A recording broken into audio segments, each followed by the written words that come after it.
சென்னையின் மையப்பகுதியாக இருக்கிற கிண்டி race club, இந்த ரேஸ் கிளப் 1945ஆம் ஆண்டு பிரிட்டிஷ் அரசாங்கம் இந்த நிறுவனத்திற்கு குத்தகையாக 99 ஆண்டுகளுக்கு கொடுக்கப்பட்டது. சென்னை ரேஸ் கிளப் மட்டுமல்ல, சென்னை நகரத்தில் ஏராளமான இடங்கள், பிஜிபி, கோல்டன் பீச், எம்ஜிஎம், இப்படி ஏராளமான இடங்கள், பல நூற்றுக்கணக்கான ஏக்கர் நிலங்கள் பெரும் முதலாளிகளுக்கு குறைந்த வாடகையில் குத்தகையாக 99 ஆண்டுகளுக்கு கொடுக்கப்பட்டது. அதில் ஒரு இடம்தான் கிண்டியில் இருக்கக்கூடிய ரேஸ் கிளப். கிட்டத்தட்ட 161 ஏக்கர் பரப்பளவு கொண்ட சென்னை நகரத்தின் மையப்பகுதி. இந்த பகுதியை பயன்படுத்தி அந்த நிறுவனம் பல கோடி ரூபாயை சம்பாதித்து கொண்டிருக்கிற நிலையில் அரசாங்கத்திற்கு கட்ட வேண்டிய வாடகை பாக்கி 731 கோடி ரூபாய் இருக்கிறது. ஆனால் இதனுடைய குத்தகை தொகை என்பது ஆண்டு ஒன்றுக்கு 614 ரூபாய் 13 காசு. திராவிட முன்னேற்ற கழக அரசு வந்த பிறகு 1970களில் இந்த வாடகை என்பது மாற்றி அமைக்கப்படுகிறது. மாற்றி அமைக்கப்பட்டாலும் அந்த நிறுவனம் அரசாங்கத்திற்கு கட்ட வேண்டிய வாடகை கட்டாமல் அதனுடைய நிலுவைத் தொகையாக 731 கோடி இருக்கிற சூழலில் உயர்நீதிமன்றம் தலையிட்டு இந்த வாடகையை உடனடியாக கட்ட வேண்டும், இல்லை என்றால் அரசு அதை கைப்பற்ற வேண்டும் என்று அறிவித்த பிறகு தமிழ்நாடு அரசாங்கம் என்பது அது சீல் வைத்திருக்கிறார்கள். வெளிப்புறத்தில் சீல் வைத்திருந்தாலும் அதற்குள் நடக்கக்கூடிய அனைத்து வேலைகளும் நடந்து கொண்டிருக்கிறது. அந்த நிறுவனம் தினந்தோறும் சம்பாதித்துக் கொண்டுதான் இருக்கிறார்கள்.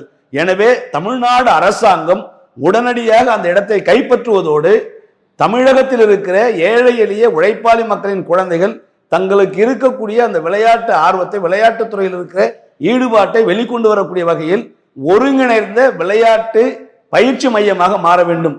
அவர்களுக்கு தங்கக்கூடிய விடுதி, அவர்களுக்கு தேவையான நவீன உபகரணங்கள், அனைத்து வசதிகளையும் உள்ளடக்கிய ஒரு தரம் வாய்ந்த உலக தரமாக இருக்கிற ஒரு விளையாட்டு பயிற்சி மையத்தை அங்கு அமைக்க வேண்டும் என்பது மார்க்சிஸ்ட் கம்யூனிஸ்ட் கட்சியோட வேண்டுகோள். அதே போன்று சென்னை நகரத்தின் இன்னொரு மைய பகுதியாக இருக்கிற கோயம்பேடு பேருந்து நிலையம், அந்த கோயம்பேடு பேருந்து நிலையம் வணிக வளாகமாக மாற்றுவதாக கூறுகிறார்கள், தனியார் மால் கட்டுவதாக கூறுகிறார்கள். எந்த விஷயமாக இருந்தாலும் அனைத்தும் நிறுத்தப்பட்டு அந்த இடம் என்பது சென்னை நகரத்தில் ஏழை எளிய உழைப்பாளி மக்களின் குழந்தைகள் படிப்பதற்கு ஏதுவான அரசு கலைக்கல்லூரியாக மாற வேண்டும். ஏனென்றால் சென்னை நகர மக்கள் தொகை கிட்டத்தட்ட 2 கோடி மக்கள் தொகை கொண்ட இவ்வளவு பெரிய சென்னை மாகாணத்தில் 2 அரசு கலைக்கல்லூரி தான் உண்டு. ஒன்று நந்தனத்தில் இருக்கக்கூடிய அரசு கலைக்கல்லூரி, அதே போன்று வேசார்பாடியில் இருக்கிற அம்பேத்கர் அரசு அறிவியல் மற்றும் கலைக்கல்லூரி. இந்த 2 கல்லூரிகளை விட்டால் ஏழை எளிய மாணவர்கள் பயில்வதற்கான அரசு கலைக்கல்லூரிகள் இல்லை.